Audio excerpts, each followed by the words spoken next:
बागेश्वर धाम के पीठाधीश्वर पंडित धीरेन्द्र कृष्ण शास्त्री अक्सर ही खबरों में बने रहते हैं। कभी सनातन धर्म को लेकर दिए गए बयान को लेकर तो कभी दिव्य दरबार लगाने को लेकर वह सुर्खियों में बने रहते हैं। अब उन्होंने खुद से जुड़ी एक ऐसी घटना के बारे में जिक्र किया है जिसे सुनकर आप भी चौंक जाएंगे। मध्य प्रदेश के छतरपुर स्थित बागेश्वर धाम के पीठाधीश्वर पंडित धीरेन्द्र कृष्ण शास्त्री कई वजहों से चर्चा में बने रहते हैं। वह देश के अलग अलग हिस्सों में जाकर न केवल धार्मिक सभाएं करते हैं बल्कि दिव्य दरबार लगाकर लोगों की समस्याओं को दूर करने का दावा भी करते हैं। इसको लेकर वह कई बार विवादों में भी आ जाते हैं। इन सब के बीच धीरेन्द्र कृष्ण शास्त्री ने खुद ही एक ऐसी घटना के बारे में बताया है जिसे सुनकर आप भी अचंभित रह जाएंगे। बता दें कि बागेश्वर धाम के धीरेन्द्र कृष्ण शास्त्री इन दिनों दिल्ली में कथा कर रहे हैं। उनके आयोजन में बड़ी तादाद में लोग आ रहे हैं। बागेश्वर धाम के पीठाधीश्वर पंडित धीरेन्द्र कृष्ण शास्त्री ने घटना के बारे में बताया जिसमें वह बिना टिकट ही ट्रेन में एसी फर्स्ट कोच में चढ़ गए थे। उसके बाद उनके साथ ऐसा वाकया हुआ जिसे सुनकर आप भी दंग रह गए। दरअसल एक निजी टीवी चैनल के कार्यक्रम में धीरेन्द्र कृष्ण शास्त्री ने इस घटना का जिक्र किया है। यह वाकया साल 2014-15 का है। पंडित धीरेन्द्र कृष्ण शास्त्री ने बताया, मैं वृंदावन गया था। मेरे पास 1300 रुपया था और नोकिया का मोबाइल फ़ोन था। मथुरा रेलवे जंक्शन पहुंचा तो मेरी जेब कट गई, मोबाइल और पैसा दोनों चला गया। इसके बाद मैंने सोचा अब बिना टिकट के चलना है।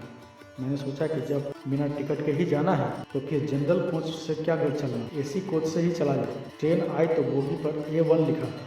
मैं समझ गया कि असली डब्बा यही है। धीरेन्द्र कृष्ण शास्त्री ने आगे बताया, मैं AC1 कोच में घुस गया लेकिन एक भी सीट खाली नहीं थी। इसके बाद मैं गेट पर आ गया और खड़ा हो गया। इतने में टीटी आ गया और पूछा टिकट। मैंने उनसे कहा कि श्रीमान जी, यदि मेरे पास टिकट होता तो ऐसे खड़े होते, टिकट होता तो आप मुझे भाई साहब कहकर भगाते। टीटी ने कहा, आगे ग्वालियर में ट्रेन रुकेगी, जनरल डब्बे में चले जाना, यह एसी कोच है। पर मैंने कहा कि यदि जनरल में जाना होता तो AC1 कोच में क्यों चढ़ता। इसके बाद टीटी ने अपने जेब में हाथ डाला, मोबाइल निकाला और कहा कि 1250 रुपये जुर्माना लगेगा। मैं पुलिस बुलाऊंगा, 6 महीने तक जेल में रहोगे और जमानत नहीं मिलेगी। बागेश्वर धाम सरकार ने बताया कि टीटी ने उन्हें धमका कर डराने की कोशिश की।